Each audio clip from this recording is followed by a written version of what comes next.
实习医生为前途与主治医生暗通款曲，护士长暗中举报，病房内风声鹤唳，夜色浓重。台北市中心一家老牌公立医院的走廊里，消毒水气味混杂着夜班咖啡的苦香，刺鼻却又让人安心。急诊室的灯光冷白刺眼，值班室的门缝透出一丝昏黄。实习医生林芷晴站在值班室门外，手指紧握着一份病历表，指节因用力而泛白。他低头看着病历上潦草的签名，陈玉明，那是他的主治医生，外科部最年轻的副主任医师，也是他这段时间以来心跳加速的源头。今晚病房格外安静，却有种山雨欲来的压迫感。林芷晴推开门，陈玉明正坐在桌前，白色医师袍敞开，露出里面熨得笔挺的衬衫。他抬起头，眼神在他身上短暂停留，随即露出一抹意味深长的笑。芷晴，来了。他的声音低沉，带着一丝疲惫，却又藏着某种暧昧的试探。林芷晴点点头，关上门，室内的空气瞬间紧绷。他知道这一刻的选择可能改变他的人生。作为一个刚从医学院毕业的实习医生，他在这家竞争激烈的医院里不过是个微不足道的小角色，而陈玉明却是他的机遇，也是他的风险。林芷晴从小在基隆的一个渔村长大，家里开了间小小的海鲜餐馆，父亲每天清晨出海，母亲在店里忙碌到深夜。他的童年充满了海风的咸味和母亲粗糙手掌的温暖，但也伴随着对贫困的恐惧。他考上医学院的那天，母亲哭着抱住他，说：“芷晴，你要出人头地，别像我们这样一辈子被困在这小地方。”这句话像根刺，扎在林芷晴心里。他知道，医学界的阶梯陡峭而狭窄，实习医生的身份更是如履薄冰。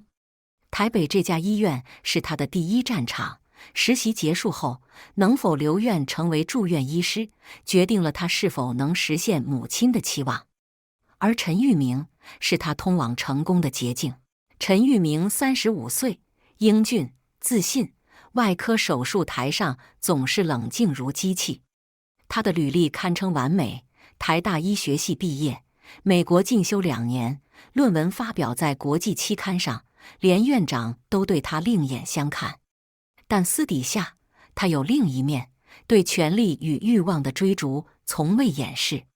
他看林芷晴的眼神总带着一种审视，彷佛在衡量他的价值。那晚的值班室里，陈玉明递给他一杯咖啡，说：“芷晴，外科不是光靠努力就能出头的。你很聪明，但这圈子聪明的人太多了。”他停顿了一下，目光直勾勾地盯着他。你需要一个靠山。林芷晴心跳加速，咖啡杯烫得他手心发麻。他知道这句话的潜台词，陈玉明能帮他争取留院名额，甚至推荐他去更好的科室，但代价是什么？他低头看着自己的白袍，胸前绣着实习医师林芷晴。这身白袍是他无数个熬夜读书的夜晚换来的，却也提醒他自己的位置多么卑微。陈医师，我会努力的。他试图让声音听起来坚定，但尾音微微颤抖。陈玉明笑了一下，起身走到他身边，轻轻拍了拍他的肩膀。别紧张，芷晴，我看好你。他的手在他肩上停留了片刻，然后缓缓滑下，停在他的手臂上。林芷晴僵住了，脑子里一片空白。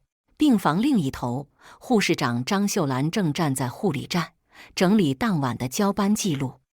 50多岁的她，头发已经花白，却总是梳得一丝不苟。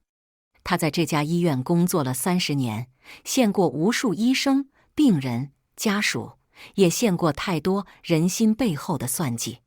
她的眼神锐利如刀，彷佛能刺穿任何谎言。张秀兰对林芷晴的印象不错，这女孩勤奋、细心，总是第一个到病房查房，最后一个离开。但最近，她察觉到林芷晴有些不对劲，他总在陈玉明身边转悠，两人偶尔的眼神交流让张秀兰嗅到了一丝不寻常的气息。秀兰姐，你说那个林芷晴是不是跟陈医师走得太近了？一个年轻的护理师小声说，语气里带着八卦的兴奋。张秀兰瞥了他一眼，莫说话，但心里已经有了计较。她不喜欢陈玉明这个年轻医师，太过圆滑，总让他想起多年前的一个主治医师，那人也是靠着裙带关系爬上高位，最后却因为医疗纠纷黯然离职。他不希望林芷晴，一个有潜力的女孩，步上错误的路。那天深夜，张秀兰在巡房时，无意间听到值班室传来低语。她站在门外，听到陈玉明说：“芷晴，你放心，我会跟主任提你的名字。明年住院医师的名额，你有我帮忙，绝对没问题。”张秀兰的脸色沉了下来。她回到护理站，拿起笔，在笔记本上写下几行字，然后撕下来，塞进口袋。她知道这样的行为在医院里并不罕见，但她无法忍受这种不公平。林芷晴或许有才华，但如果她靠这种方式上位，其他努力的实习医生呢？那些熬夜查资料、亲手缝合伤口的年轻人呢？几天后，医院里开始流传一些流言。有人说林芷晴和陈玉明关系暧昧，有人说他为了留院名额不择手段。这些话像病毒一样，在护理站、茶水间，甚至病房里传播开来。林芷晴察觉到同事们看她的眼神变了，有人冷笑，有人避开她的目光。芷晴，你听说了吗？有人在背后说你跟陈医师同期的实习医生小陈欲言又止，脸上带着尴尬。林芷晴愣了一下，随即抢笑道：“别听那些八卦，我跟陈医师只是工作上的交集。”但他的心却沉了下去。他知道这些流言不是空穴来风，而他和陈玉明之间的暧昧确实已经越过了某条线。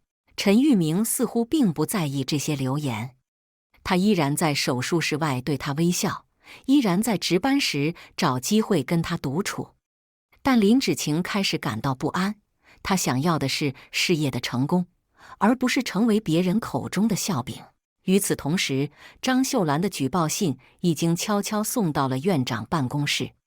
他没有署名，但信中详细描述了陈玉明与林芷晴的不当关系，以及陈玉明利用职权为林芷晴谋取利益的行为。院长看完信，眉头紧锁，将信交给了人事部门。1个星期后，院长召开了外科部的紧急会议。陈玉明被叫到会议室，当着众人的面被质问。他否认了一切，声称自己只是赏识林芷晴的才华，绝无不当行为。但院长拿出了几份匿名举报信，还有一些同事的证词，指向他与林芷晴的暧昧关系。林芷晴也被叫进了会议室。他站在众人面前，感觉自己像被剥光了衣服。那些熟悉的面孔，同事、导师，甚至平日里对他微笑的护理师，此刻都用复杂的眼神看着他。他想解释，却发现任何言语都显得苍白。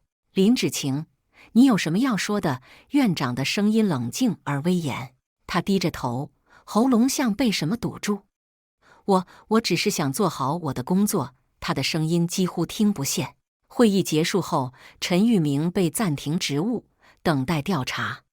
林芷晴虽然没有被直接处分，但她的实习评分被大幅下调，留院的希望几乎破灭。病房里的气氛更加诡异，同事们对她敬而远之，护理站的八卦声从未停止。林芷晴开始怀疑自己的选择。她想起母亲那双粗糙的手，想起自己当初立志成为医生的初衷，不是为了名利，而是为了救人。可现在，她却陷入了这样的泥沼。1个深夜，她在病房外遇到了张秀兰。护士长看着她，眼神里没有愤怒，只有疲惫。芷晴，你是个聪明的女孩，但这条路走错了，你得自己爬起来。林芷晴泪水夺眶而出：“秀兰姐，我只是想证明自己。”张秀兰叹了口气：“证明自己不需要靠别人，你的才华，你的努力，总会有人看见。”几个月后，陈玉明因为其他医疗纠纷被正式解职，离开了医院。林芷晴没有留院，而是选择去了一家偏远的地区医院，重新开始。他在那里学会了如何用自己的双手缝合伤口，如何在有限的资源下救治病人。他的白袍上依然绣着林芷晴，但这一次他不再感到卑微。台北的夜空依旧喧嚣，医院的灯光依然冷白。林芷晴偶尔会想起那段风声鹤唳的日子，想起陈玉明的微笑，想起张秀兰的眼神。他知道自己曾经差点迷失，但最终他选择了一条更艰难却更真实的路。病房里，一个年轻的实习医生正在查房，眼神里充满了对未来的憧憬。